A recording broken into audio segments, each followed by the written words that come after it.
wabarakatuh. Innal hamdalillah nahmaduhu wa nasta'inuhu wa nastaghfiruhu wa nastahdihi wa na'udzu billahi min shururi anfusina wa min sayyiati a'malina.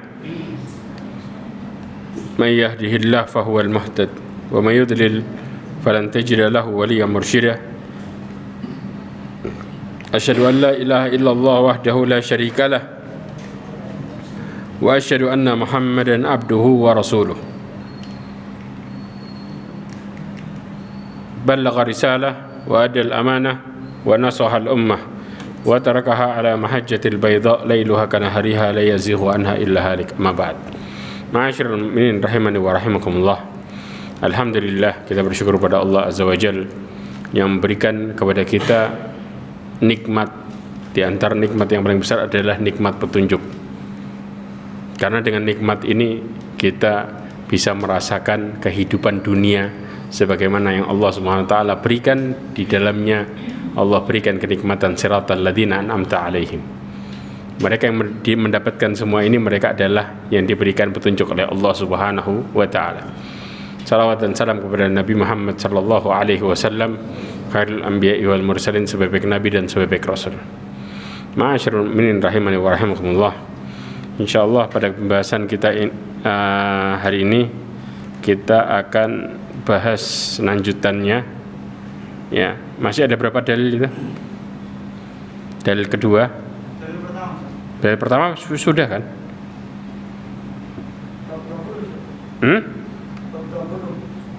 Bab 20 apa? Bukannya dalil pertama sudah? Belum.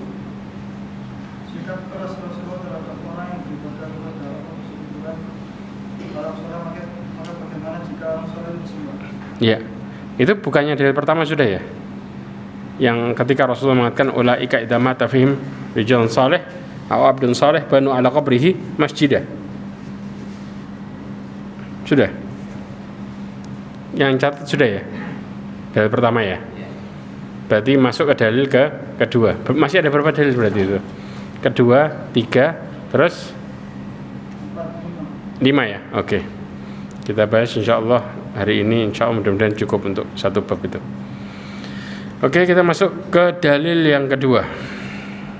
Ya.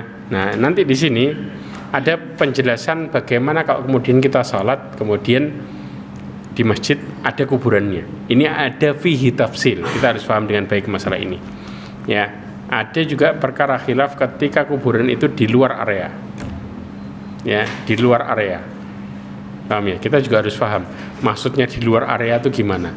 Apakah cukup dipisahin dengan tembok aja atau pakai jalan? Ya, ini juga ada penjelasannya secara detail supaya kita bisa membedakan mana masjid yang boleh dipakai, mana masjid yang nggak boleh dipakai. Karena ada masjid yang kemudian sama kuburannya bersamaan. Ada nggak? Ada, nggak sedikit lagi tentang permasalahan ini. Dan ini ya Rasulullah sudah peringatkan ini sudah semenjak dahulu, lama banget. Ya, oke, lanjut lagi. Riwayat Imam Bukhari dan Muslim itu. Aisyah. Dari Aisyah, dia berkata, tatkala Rasulullah SAW hendak diambil nyawanya, beliau pun segera menutup kain di atas mukanya, lalu beliau buka lagi kain itu tatkala terasa menyesakkan napas. Ketika beliau dalam keadaan demikian itulah beliau bersabda, semoga laknat Allah ditimpakan kepada orang-orang Yahudi dan Nasrani. Mereka menjadikan kuburan nabi-nabi mereka sebagai tempat ibadah. Ya. Hadis ini diriwayatkan oleh Imam Bukhari dan Muslim dalam Sahihain disebutkan. Ya, ketika Rasulullah SAW di akhir hidupnya, Rasulullah SAW memberikan nasihat yang sangat luar biasa. Ini di antara nasihat yang paling terakhir yang Rasulullah SAW sampaikan. Ada yang nasihat ini, ada juga nasihat yang mengatakan as-salah wa ma malakat aimanukum. Salat dan juga perhatikan apa yang kalian miliki dari budak. Ya, jangan sampai berbuat zalim dan lain sebagainya. Rasulullah mengatakan laknatullahi 'alal yahudi wan nasara ittakhadha qubur anbiya'ihim masajid. Ya, Allah melaknat Yahudi dan Nasrani yang menjadikan kuburan nabi-nabi mereka sebagai masjid, tempat ibadah. Ya, Rasulullah SAW memperingati umatnya tentang bahayanya menjadikan kuburan sebagai masjid. Bahkan ini di akhir hidup Nabi SAW, detik-detik Rasulullah SAW sebelum meninggal. Ya. Kemudian kita tahu bagaimana Rasulullah SAW kenapa dikuburkan di rumah Aisyah. Ya. Yang pertama, Rasulullah ketika meminta di rumah Aisyah ada dua sebab besar yang kita harus pahami dengan baik. Sebab yang pertama adalah karena Rasulullah khawatir kuburannya dibangun di atasnya tempat beribadah. Maka Rasulullah SAW minta di rumah. Ya, kenapa Rasulullah SAW nggak minta di masjid? Paham ya? Karena Rasulullah nggak mau kuburannya sebagai tempat ibadah. Kemudian yang kedua aturannya, kalau ketika Rasulullah SAW wafat di atas pangkuan Aisyah dan di dalam rumahnya, maka kemudian Rasulullah pernah bersabda dalam hadis yang diriwayatkan Imam Ibnu Majah, dikatakan al-anbiya yudfanuna haitsu matu, bahwa para nabi itu dikubur di tempat mereka meninggal. Ya, maka ketika di pangkuan Aisyah di rumahnya di atas kasurnya, maka kemudian ditarik kasurnya dan diletakkan tepat di bawahnya langsung. Dan ini sunnahnya, aturannya para nabi. Ya, kalau Rasulullah SAW meninggal, ya dibagi, karena sempat para sahabat mau mengantarkan ke Baqi. Ya, tapi kemudian dikatakan tentang hadis ini sehingga akhirnya Rasulullah dikuburkan di situ. Ya, kita kalau berbicara tentang masalah kuburan Nabi SAW dari zaman ke zaman, coba perhatikan baik-baik. Kuburan ini memang sampai sekarang pun tidak dimasukkan sebagai areal masjid. Dia memiliki areal tersendiri. Saya jelasin baik-baik supaya kita nggak salah paham. Ada orang yang mengatakan bahwa, loh, Rasulullah kan kuburannya di masjid. Jangan salah berpikir dulu. Coba perhatikan dari masa ke masa. Ya, pertama, ketika Rasulullah SAW meninggal, Rasulullah dikuburkan di rumah Aisyah. Itu masuk masjid atau di luar masjid? Sepakat ya? Di luar masjid, jelas. Kemudian setelah itu dikuburkan Abu Bakar, kemudian Umar. Ketika dikuburkan Umar bin Khattab, maka Aisyah meminta diberikan hijab atas permintaan Aisyah karena Umar bin Khattab merupakan orang asing. Jelas? Tapi diberikan hijab di rumahnya. Karena masih ada areal yang dimana Aisyah masih bisa tinggal di situ. Sedangkan kuburannya Nabi SAW, kemudian Abu Bakar dan Umar radhiyallahu anhuma itu bersebelahan tepat. Ya, dan posisinya kayak model tangga. Jadi Rasulullah di sini, kemudian Abu Bakar pundaknya sejajar sama kepalanya Rasulullah SAW, kemudian Umar bin Khattab pundaknya kepalanya Umar bin Khattab sejajar sama pundaknya Abu Bakar. Jadi modelnya seperti ini. Jelas? Kemudian tentunya kuburannya semua mereka dikubur menghadapkan ke arah kiblat. Ya. Setelah itu ketika Aisyah keluar dari rumahnya, ya, kemudian Aisyah dikuburkan di mana? Di kuburan Baqi. Tepatnya di mana? Di areal, kita kalau masuk kuburan Baqi, areal depan. Ya, ada di mana penguburan istri-istri Nabi SAW yang di areal pinggir gitu, yang dekat sama tentara yang biasanya jaga. Ya, nah itu ada kuburan istri-istri Nabi SAW, sekitar 9 orang dikuburkan di situ. Hah? Ini pintunya ya. Besar, ada pelang, kelihatan nggak? Pelang yang tuntunan masalah bagaimana menziarahi kubur. Maju lagi sedikit, ya, ada kuburan yang biasanya tentara berdiri di atasnya, ya. Ada kuburan yang kelihatannya ada pinggirannya. Kelihatan nggak? Ada beberapa kuburan pinggirannya. Nah, itulah kuburan istri-istri Nabi SAW, yang dimana agak tinggi dikit tempatnya, yang tentara suka berdiri di atasnya. Itu kuburan istri-istri Nabi SAW diletakkan di situ. Kalau ada layar, saya gambarin kuburannya kelihatan jelas. Hah? Enggak, kalau ada proyektor, tak tempelin gambarnya. Saya nggak ada proyektornya.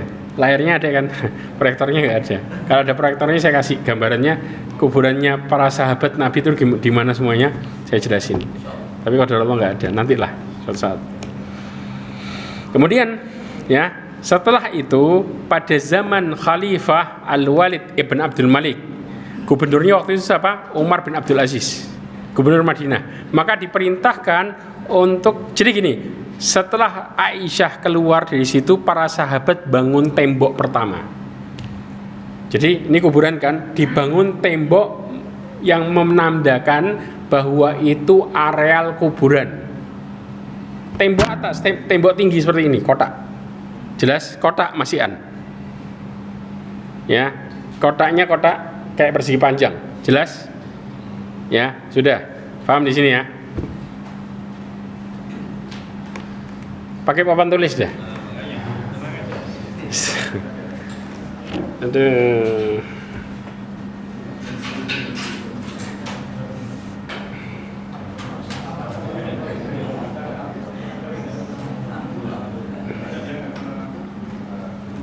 Ini kita harus paham bener nih.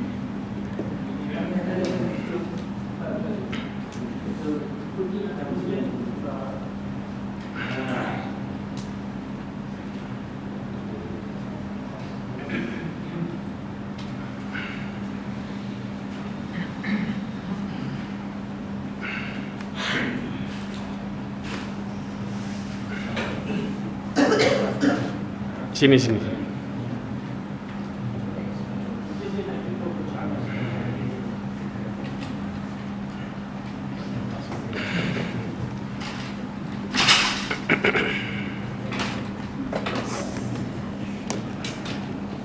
Ada ini ya? Switch. Betul. Cukup ini, harus nyalakan ini.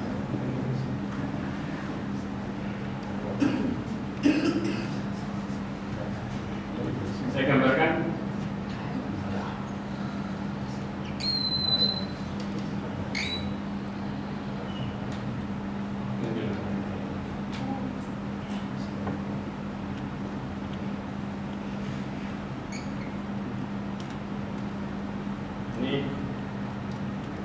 Ini Rasulullah.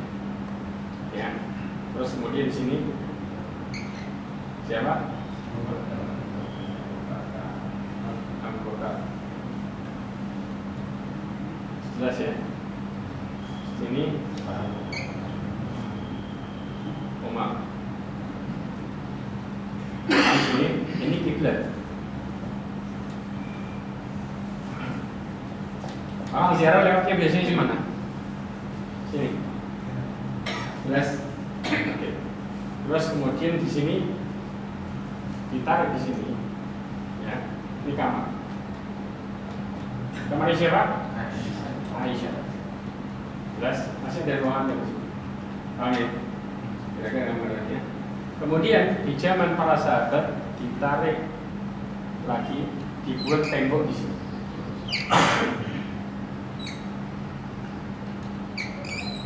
Oke, ini tembok di zaman siapa? Sahabat.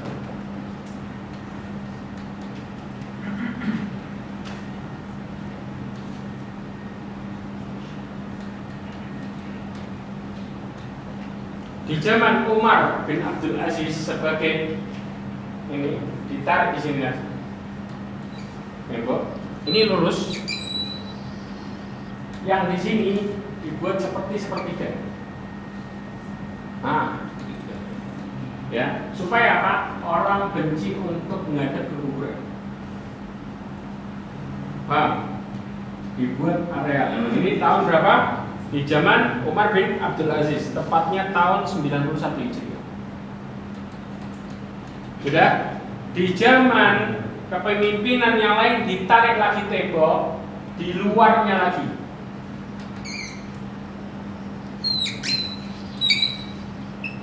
Full nutupin bagian sepertiganya. Ya. Maka berapa tembok? Ini ketiga, kedua, pertama, kemudian di kamar. Paham di sini? Jadi bangunan kamarnya sendiri, jelas. Kemudian tembok pertama yang nutupin kamar ini, dan ini benar-benar tembok tinggi. Ya. Kemudian kedua, nah maka yang sekarang ini orang-orang datang, mereka hanya sampai di sini saja. Pertanyaannya, ada nggak raja-raja yang melihat kuburannya Rasulullah secara langsung? Ada. Tidak ada yang melihat secara langsung. Ada pintu setiap tembok. Tidak ada. Bahkan dibuat di zaman Khalifah ini tembok yang sepertiga besar ini tinggi kemudian benar-benar untuk paten benar-benar paten.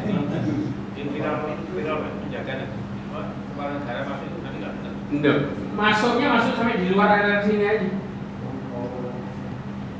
Paham? Bukan masuk sampai dalam kuburan, nggak ada. Karena ditutup paten. Nanti ada hikmah yang kita bicara. Baru kemudian, ya ini raudhah. Ya, raudhahnya di sini. Bahkan kalau kita lihat dari tembok ini ada satu ruangan lagi ditarik sini. Yang sebenarnya masih masuk raudhah, kemudian ada satu ruangan lagi ditarik sini. Yang sekarang. Tujuannya apa? Ini kosong. Ini harusnya masuk raudhah, ini kosong. Supaya seseorang tidak langsung akses ke kuburannya langsung. Ini pintu besi, pagar besi yang kita bisa lewat. Ini orang berziarah lewat sini. Ini kalau kita lihat kan kosong. Ini kosong. Area tembok yang 3 ini daerah depan sini. Makanya di sini tertulis salam Rasulullah di sini. Kemudian Abu Bakar di sini, Umar di sini. Betul nggak? Yes. Posisinya di mana? Di tengah. Betul nggak? Karena ini harusnya masih masuk raudhah. Tapi supaya seseorang tidak langsung menghadap kuburan, maka kemudian area ini ditarik. Ya, jadi orang kalau kemudian mereka tidak langsung menghadap ke arah kuburan. Kemudian dari sini juga dikosongkan juga, ditarik juga. Jadi para peziarah ini masuk lewat pintu yang samping sini, tapi mereka masuk sampai di daerah sini aja. Paham? Jelas? Kalau pintu yang kita lewati itu pintu apa? Yang mana? Pintu. Nah, lewat kan ada pintu itu. Lewat. Iya. Ada pintu. Yang di makam itu, Loh. yang dijaga kan itu. Oh, yang lihat pintu samping ini. Iya. Samping itu ada pintu, ya. Pintu yang arah ke kuburan, cuman kan mentok sampai di sini aja dari dalam. Mereka ada di samping aja. Para delegasi mereka bisa masuk dari samping aja. Sampai di area tembok, benar-benar tembok, yang mereka nggak bisa masuk lagi. Karena di sini ada tembok tinggi yang dibangun di zaman siapa? Umar bin Abdul Aziz. Waktu dia masih menjadi gubernur siapa? Gubernur Madinah. Tempat imam sholat nggak? Nah, Tempat imam sholat. imam sholat masih ke arah sini. Ya, ini kan imam sholat di area raudhah arah sini, sebelahnya tepat di posisi ada namanya mihrab. Di raudhah itu ada satu mihrab, yaitu mihrabnya Rasulullah SAW. Imam sekarang di mihrab itu. Karena kalau imam yang sebelumnya itu di mihrabnya Utsman. Satu-satunya sahabat yang perluas Masjid Nabawi ke depan cuma Utsman bin Affan. Sekarang yang dipakai adalah mihrabnya Rasulullah SAW. Jadi mundur lagi. Mundur. Jadi depan nggak dipakai buat sholat, tapi kemudian yang dipakai depan itu dilewati para peziarah haji. Jadi imam sekarang di mihrabnya Rasulullah SAW. Ya, makanya raudhah gantian waktu sholat, ya, karena imam kemudian juga imam di situ pasti ada jamaah yang pas waktu ziarah raudhah. Jelas? Paham? Kalau ada gambaran lebih enak lagi sih. Kalau ada layar ini saya tampain pakai perkiraan dengan gambaran detailnya. Insyaallah biidznillah.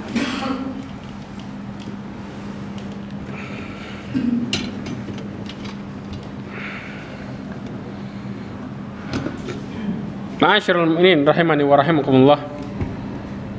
Ya. Kemudian Nabi SAW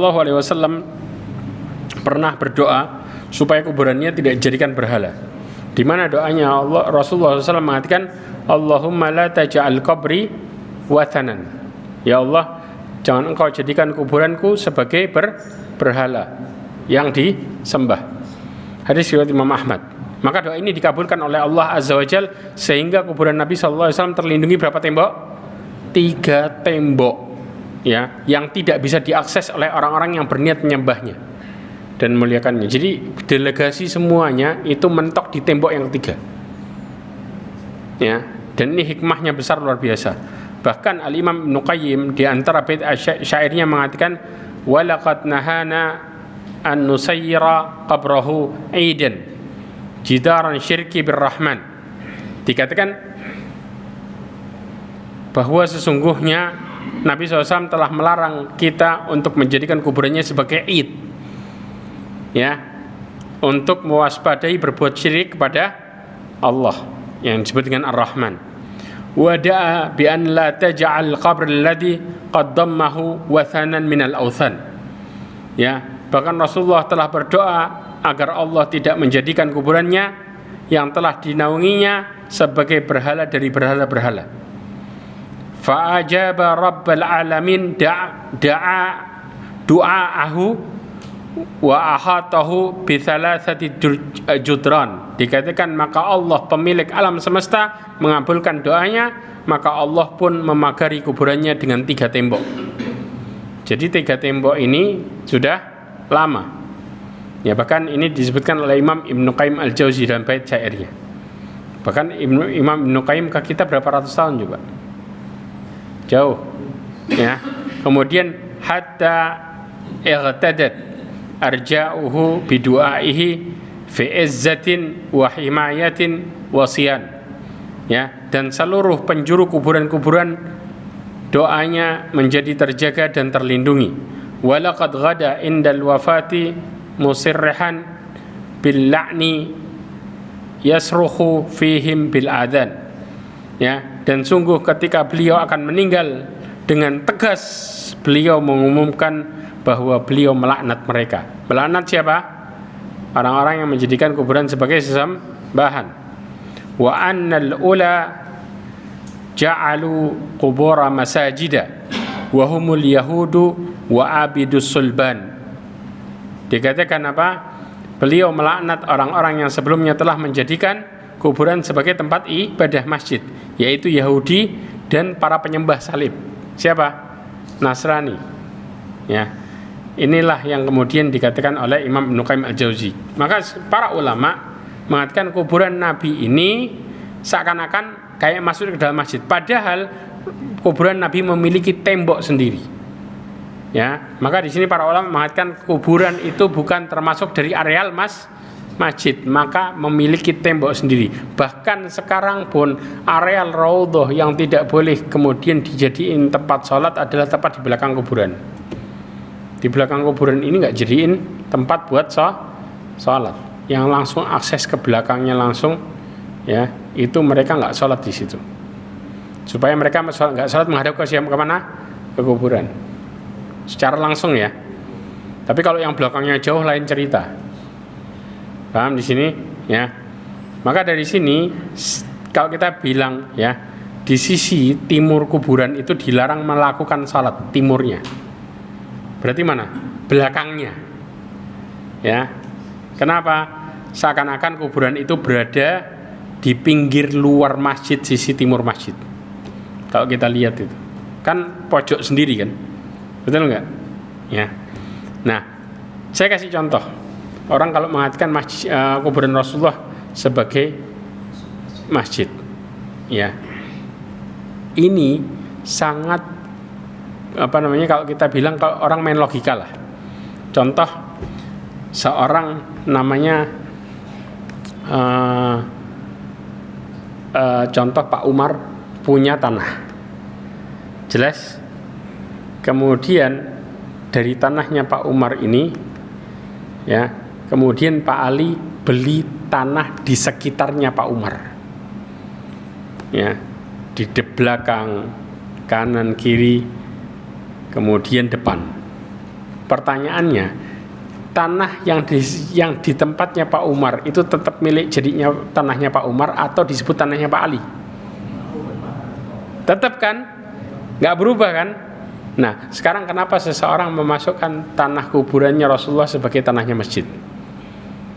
Padahal areal itu memiliki areal tersendiri, yang dimana kanan kirinya pun itu ikut disekat supaya orang nggak masuk dan kemudian menghadap ke arah kuburan. Tapi kemudian seseorang yang mengatakan bahwa kuburannya Rasulullah di dalam masjid ini merupakan tuduhan yang secara jelas Karena kalau kita bicara nih, ada orang beli tanah di sekitar rumahnya orang, tetap tanah yang dipunyanya orang itu disebut miliknya orang tersebut, walaupun sekitarnya dibeli orang lain. Nggak bisa dikatakan, oh itu termasuk tanahnya Pak Ali. Nggak bisa. Tetap punyanya Pak Umar. Kenapa? Karena Pak Umar memiliki tanah itu dan batasnya jelas. Sama kuburan Rasulullah SAW, batasnya jelas, bahkan ditambah lagi dengan tembok-tembok yang melindunginya, sehingga tetap dijadikan sebagai areal luar masjid. Jelas dari masalah ini? Makanya para peziarah itu mereka menghadapi di luar dari lapis ketiga, yang ada jeruji-jeruji dan lain sebagainya. Masih ada pembatas lagi, ya enggak? Kalau kita ini berarti nunjukin kita enggak langsung akses kemana? Ke areal kuburan.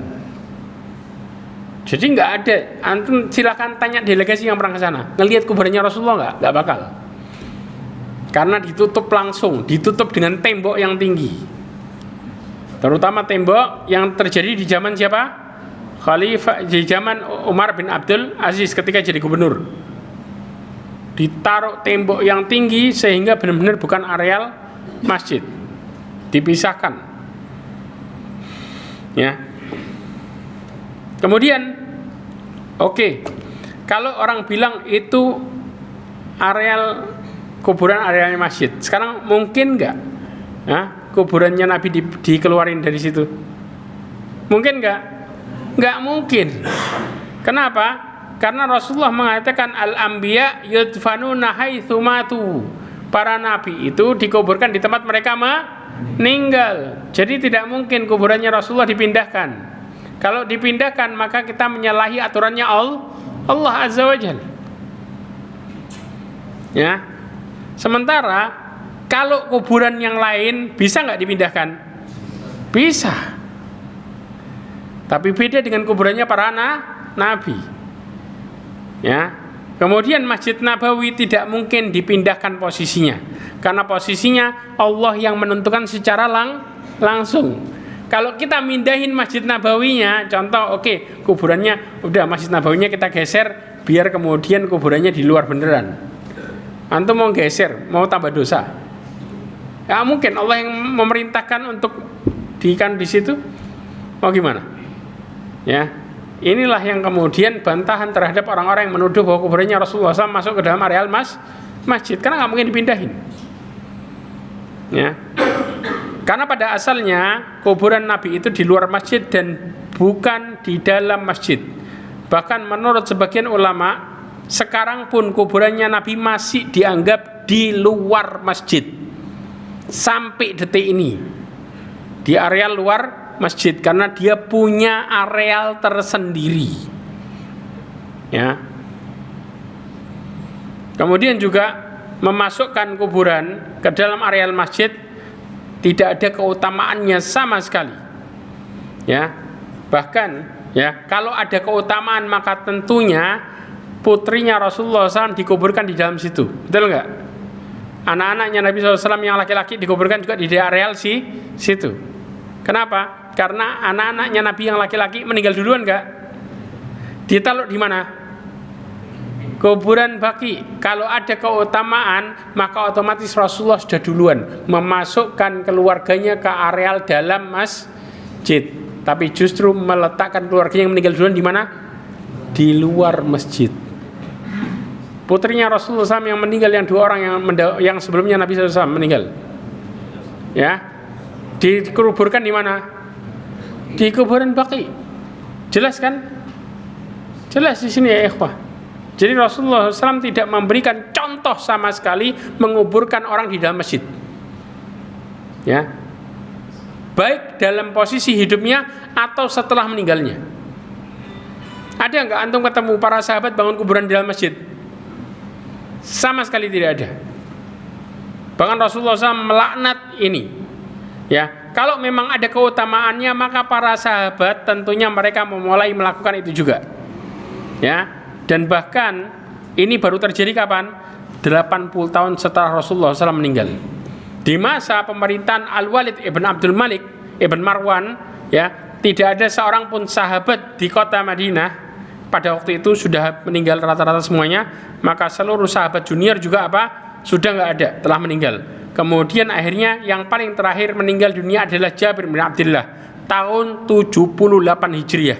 Padahal kejadian itu tepatnya yaitu, ya, tahun berapa? 80 tahun setelah Rasulullah SAW meninggal. Ya, 10 tahun sebelum dimasukkan kuburannya dalam areal masjid. Ya, meninggalnya siapa? Meninggalnya sahabat yang terakhir, yaitu Jabir ibn Abdullah yang tinggal di daerah situ. Ya, baru terjadi pemasukan areal kuburan itu ke dalam masjid, ke areal pinggir masjid. Saya bilang pinggir masjid. Ya, tepat di zamannya siapa? Di zamannya Khalifah Al-Walid ibn Abdul Malik ibn Marwan. Jelas ini? Tepat di zamannya tabi'in. Ya. Jadi ini menunjukkan bahwa Rasulullah SAW tidak memberikan contoh sama sekali. Nah, muncul pertanyaan subhat nih. Bagaimana kalau kuburan Nabi SAW bisa ditinggiin dan besar? Ya. Kuburan Rasulullah tetap rendah. Yang tinggi itu temboknya. Jadi kalau orang berdalil bangun kuburan, ya, ini nggak berdasar sama sekali. Artinya nyari pembenaran. Kuburannya Rasulullah nggak tinggi. Kuburannya Rasulullah persis kayak zamannya Nabi SAW, tidak dibangun sama sekali. Yang dibangun itu tembok pemisah. Jelas di sini? Pemisah antara areal kuburan dengan areal masjid.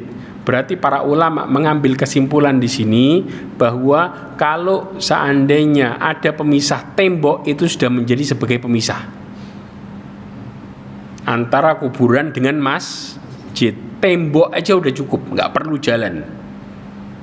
Ya, dalilnya para sahabat membangun pemisahnya adalah tembok. Dari zamannya para sahabat, mereka sudah memisahkan areal kuburan Rasulullah dengan dibangunnya tembok pemisah, yaitu tembok yang pertama yang kita lihat. Ya. Ada kuburan, ada pembahasan detailnya, ada gambarnya sebenarnya, tapi nanti insyaallah lah. Kemudian para ulama memiliki penafsiran yang berbeda tentang bentuk, ya, menjadikan kuburan sebagai masjid. Pendapat yang pertama, salat di atas kuburan yang dimaksud. Ya, menjadikan kuburan sebagai masjid adalah salat di atas kuburan. Pendapat yang kedua adalah salat menghadap kuburan. Larangan ini ada dalil yang lainnya, yaitu hadis riwayat Imam Muslim dan Abu Dawud, di mana Rasulullah mengatakan la tusalli ila qabri wa la tusalli ala qabr. Rasulullah mengatakan janganlah kalian salat mengarah ke kuburan dan janganlah kalian salat di atas kuburan. Jadi nggak boleh dua langsung.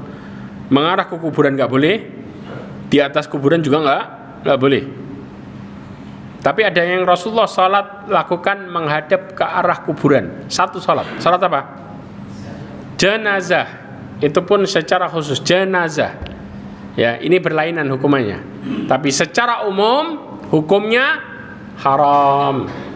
Karena Rasulullah SAW tidak sempat menyolati seorang wanita pembersih masjid. Akhirnya Rasulullah SAW menyolatinya di mana? Di kuburannya, menghadap langsung ke arah kuburannya. Kayak orang sholat mayit, depannya mayit langsung. Yaitu yang dilakukan oleh Rasulullah SAW. Sebagai ganti karena Rasulullah tidak sempat menyolatinya. Jadi di sini ada sunnahnya. Jadi kalau kita nggak sempat nyolatin, kita punya kesempatan langsung melakukan di sholat di areal kuburan tadi dengan menjadikan mayit itu posisinya seakan-akan di depan. Sebagaimana yang Rasulullah lakukan. Paham di sini? Jelas, ini hukumnya tersendiri, ya. Jadi nggak boleh ada hukum kemudian dicampur baurkan ekspektasi seseorang kemudian dimasuk-masukin, ya nggak masuk, nggak bisa, ya ikhwan. Ya. Kemudian pendapat yang ketiga yaitu membangun masjid di areal kubur, ya. Apa itu di depannya, di sampingnya, di belakangnya, maka hukumnya haram, ya. Di sini ada penjelasannya. Kalau, ya, masjidnya harus dibongkar karena masjidnya dibangun sebab kuburan tersebut, maka ini yang terjadi. Ya. Jadi kuburan itu duluan, kemudian masjidnya belakangan. Berarti yang harus dibongkar yang mana? masjidnya. Tapi kalau masjidnya depan duluan dan kuburannya belakangnya, harus dibangun, yang dibongkar yang mana? Kuburannya. Jadi mana yang duluan, belakangnya harus dibongkar. Jelas? Sebagaimana Nabi SAW mengatakan, la taj'alu buyutakum maqabir, inna syaitana yanfiru minal baitil ladzi tuqra'u fihi suratul Baqarah. Ya ikhwah, ini menunjukkan dalil yang sangat jelas. Janganlah kalian jadikan rumah kalian sebagai kuburan. Tahu maksudnya apa? Nggak pernah dipakai buat ibadah, karena menunjukkan kuburan nggak boleh dipakai buat ibadah. Jadi kalau rumah kayak kuburan, berarti rumah nggak pernah dipakai buat ibadah. Karena apa? Karena sesungguhnya syaitan lari dari rumah yang dibacakan surat Al-Baqarah. Rasulullah memberikan contoh kepada kita dalam hidupnya. Rasulullah memperbanyak sholat sunnah di mana? Rumahnya. Bahkan para ulama terdahulu, mereka kalau sholat sunnah ngumpet-ngumpet di rumah. Mereka sholat di masjid itu nggak sholat sunnah mereka.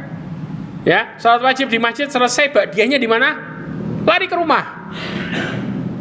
Ya, sekarang kita kebalik. Di masjid rajin, di rumah belas tidur tok. Asli buat tempat tidur. Maka rumah sama kuburan sama-sama nggak pernah dipakai buat ibadah. Karena kuburan hukumnya haram dipakai buat ibadah. Rumah kalau nggak pernah dipakai buat ibadah, persis kayak kuburan. Jelas di sini? Makanya kadang kita masuk rumah langsung sumpek. Nggak ada gambarnya memang, tapi ibadah sana sama sekali nggak pernah kita lakuin. Ngaji di masjid, semua di masjid. Lu Ustaz enak di masjid, padahal perintahnya kita untuk memperbanyak ibadah sunnah di mana? Di rumah, selesai. Ya. Kemudian ketika masjid dibangun sebelum kuburan, ya, ini penjelasannya baik-baik. Ya. Jadi kondisinya gini, kalau kuburannya sudah ada, ya, kemudian dibangun di atasnya masjid, maka masjidnya karena terakhir dibongkar. Karena alasan apa? Alasan membangun masjid di kuburan, yang dimana kuburannya sudah ada. Tapi sebaliknya, kalau masjidnya sudah ada, kemudian setelah itu kuburannya belakangan, maka dalam hal ini ada dua kondisi. Kalau kuburannya berada di belakang atau di samping, ya, dan tidak diibadahi, maka boleh sholat di situ. Berada di belakang atau di samping, bukan di depan. Depan mana? Arah kiblat. Jelas yang dimaksud depan ya. Jadi di samping atau di belakang. Dan itu kuburan tidak dikeramati, nggak diibadahin, nggak diapa. Maka silahkan dibuat nih. Penjelasannya belum selesai nih. Masih. Jelas sampai masalah ini jelas ya? Jelas ya? Oke. Maka tapi kalau kuburannya berada di sisi kiblat, sedangkan Nabi melarang salat menghadap kuburan, maka dilihat kondisinya. Kalau kondisinya jelas orang-orang salat menghadap kuburan, maka tidak boleh salat di situ. Jelas. Depannya kuburan, kemudian masjid. Jelas kondisinya. Tapi kalau terpisah antara masjid dan areal kuburan, maka tidak ada masalah. Bentuk terpisah itu diperselisihkan oleh para ulama. Ya, nanti saya jelasin. Sebagian mengatakan bahwa areal masjid sama areal kuburan dipisah jalan. Dipisah jalan. Jelas? Ya, ini disebut dengan terpisah. Oke? Kemudian sebagian yang lagi mengatakan cukup tembok masjid saja sebagai pemisahnya. Ya, jadi kuburannya nggak kelihatan sama sekali. Paham ya? Nggak pakai ada jendela, belas nggak kelihatan, full tembok. Ada jendela nyongok-nyongok gini kelihatan kuburan, lain cerita. Ya. Ya.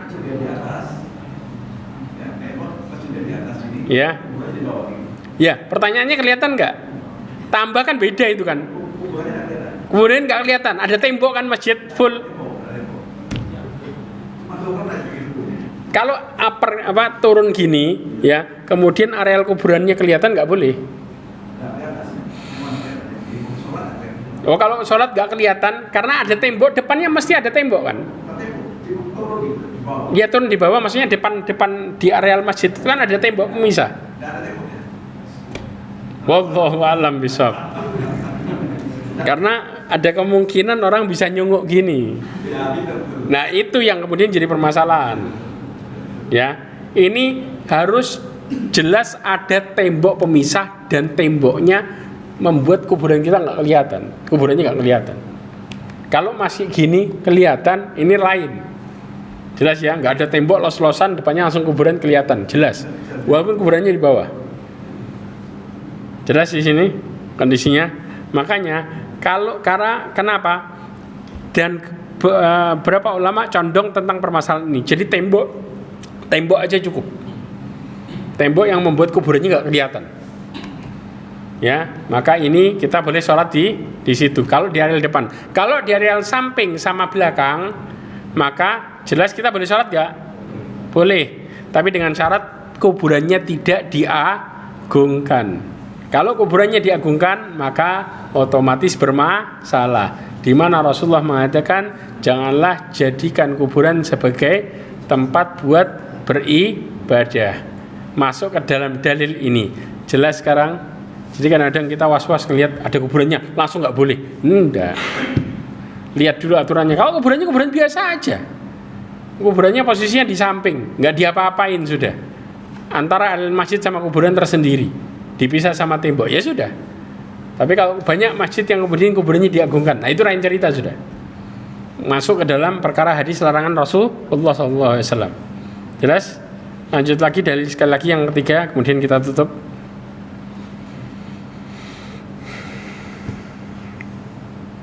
Muslim meriwayatkan dari Jundub bin Abdullah, dia berkata, aku mendengar Nabi Sallallahu Alaihi Wasallam 5 hari sebelum wafat beliau bersabda, sesungguhnya aku berlepas diri dari mengadu kepada Allah mempunyai seorang khalil kasih dari antara kalian, karena sesungguhnya Allah telah menjadikan aku sebagai khalil, sebagaimana telah menjadikan Ibrahim sebagai khalil. Seandainya aku menjadikan seorang khalil di antara umatku, niscaya aku menjadikan Abu Bakar sebagai khalil.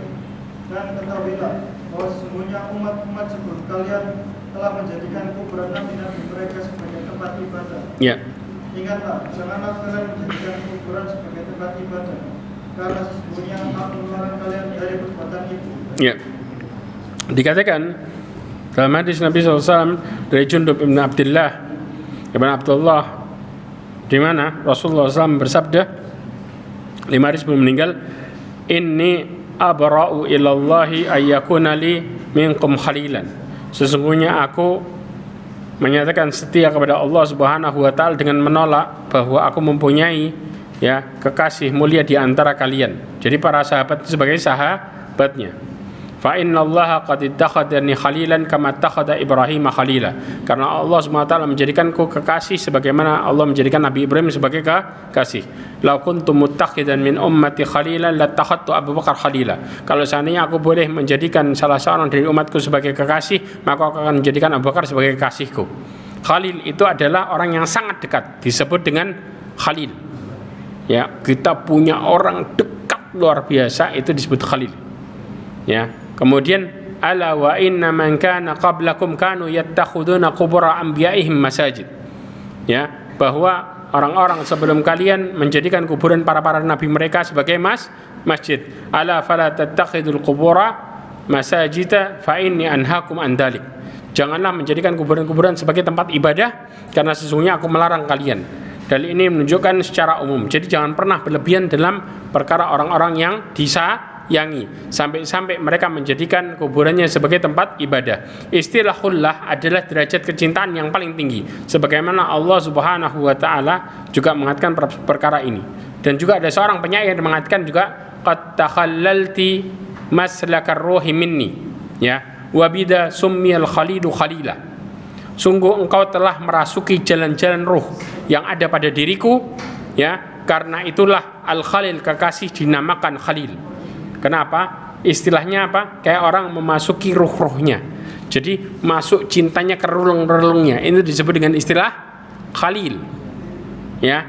Kemudian seorang yang kecintaannya mencapai derajat khullah, maka cintanya mendalam, seakan-akan bagian tubuhnya telah ditimpa oleh rasa cinta itu, bagian tubuhnya. Jadi dia sudah masuk ke dalam setiap dirinya. Kalau orang yang dicintainya ini sakit, dia merasakan sakit luar biasa di badannya, ikut nyetrum istilahnya. Ini yang disebut dengan derajat khullah. Ya, kita kalau orang yang sangat kita sayangi sakit itu kita langsung kayak gelisah, sakit juga, ya Allah kok ikut sakit ya. Ya, inilah yang disebut dengan khalil. Ya, Allah Subhanahu wa taala berfirman dalam surat Al-Maidah ayat 54. Ya, kata Allah, ya ayyuhalladzina amanu may yartadid minkum an dinihi fasawfa ya'tillahu biqaumin yuhibbuhum wa yuhibbuna. Ya, di mana ya Allah Subhanahu wa taala mensifati dengan mengatakan, hai orang-orang yang beriman, barang siapa yang di antara kamu murtad dari agamanya, maka kalau Allah akan mendatangkan suatu kaum yang Allah mencintai mereka dan mereka pun mencintai Allah Azza wa Jalla. Kemudian Allah SWT juga mengatakan wallahu yuhibbul muhsinin. Allah menyukai orang-orang yang berbuat kebaikan. Allah juga mengatakan innallaha yuhibbut tawwabina wa yuhibbul mutatahhirin. Surat Al-Baqarah ayat 222. Ya, maka dari sini ya ikhwah, ketika seorang hamba mengetahui bahwa Allah memiliki sifat cinta, maka membuat mereka tambah cinta sama Allah. Karena kalau mereka cinta sama Allah, maka Allah lebih cinta sama mereka. Berarti Allah memiliki sifat cinta yang dimana Allah mencintai orang-orang yang cinta sama Allah Azza wa Jalla. Ini yang membuat kita akhirnya semakin dekat sama Allah Subhanahu wa ta'ala. Jadi Allah menyampaikan sifat cinta ini supaya kita ngerasa dicintai sama Allah. Oh, berarti saya harus lebih cinta sama Allah Azza wa Jalla. Ya, saya harus lebih dekat kepada Allah Azza wa Jalla. Saya harus kembali kepada Allah. Karena ketika Allah cinta sama kita, otomatis Allah memperhatikan urusan kita. Berarti kita nggak boleh mengkhianati cintanya orang yang mencintai kita. Cintanya zat yang mencintai kita, yaitu siapa? Allah Azza wa Jalla. Ya, paham masalah ini? Insya Allah yang selanjutnya, ya. Kemudian perhatikan baik-baik. Bahkan Allah menjelaskan kalau Allah cinta sama hambanya, Allah nggak mungkin mengadab. Nggak mungkin mengadab. Allah katakan ini dalam surah Al-Maidah ayat 18. Ya, ketika Yahudi merasa dicintai sama Allah, tapi kenapa kok diadab? Berarti Yahudi dicintai nggak sama Allah? Nggak sama sekali. Wa qalatil yahudu wan nasara nahnu abna'ullahi wa ahibba'uh. Ya, kata Yahudi mengatakan dan Nasrani, kami ini anak-anaknya Allah dan orang-orang yang dicintai sama Allah. Qul falima yu'adzibukum bidunubikum. Kata Allah Subhanahu wa ta'ala, katakanlah, kenapa Allah mengadab kalian karena dosa kalian? Berarti Allah cinta nggak? Berarti di sini menunjukkan kalau Allah cinta nggak mungkin diadab. Ya, nggak mungkin diadab. Makanya dibantah sama Allah, kenapa Allah mengadab kalian? Berarti Allah cinta nggak? Ditolak cintanya, nggak mungkin cinta. Ya, ini yang menunjukkan. Bahkan Rasulullah juga mengatakan, lau kuntu muttakhidan min ummati khalilan lattakhadtu Abu Bakar khalilah. Ya, ini menunjukkan bahwa Rasulullah sallallahu alaihi wasallam ya cinta kepada siapa? Abu Bakar As-Siddiq radhiyallahu anhu. Ya, orang Abu Bakar adalah orang yang paling dicintainya. Bahkan ketika Rasulullah ditanya oleh seorang sahabat namanya Amr ibn al-As, ya, ditanya, ya ayyun nasi ahabba ilaik, orang yang paling engkau cintai siapa? Kata Rasulullah, Aisyah. Kemudian kalau minar rijal, kalau dari laki-laki, bapaknya. Yaitu siapa? Abu Bakar. Kenapa? Keutamaan Abu Bakar adalah Abu Bakar yang paling berjasa dalam kehidupan Nabi SAW, baik dari sisi dirinya ataupun hartanya. Orang yang lain mendustakan Rasulullah, Abu Bakar sendiri satu-satunya yang mengatakan, yang pertama kali aku percaya. Sampai Rasulullah, jadi orang kafir Quraisy itu ngejek Abu Bakar. Engkau percaya? Orang dari sini kemudian ke Baitul Maqdis semalam, kemudian naik lagi ke atas. Kata Abu Bakar, kalau Rasulullah ngomong lebih dari itu aku percaya. Jangankan cuma ngomong gitu, ngomong lebih dari itu aku percaya. Akhirnya orang kafir Quraisy tambah sumpek.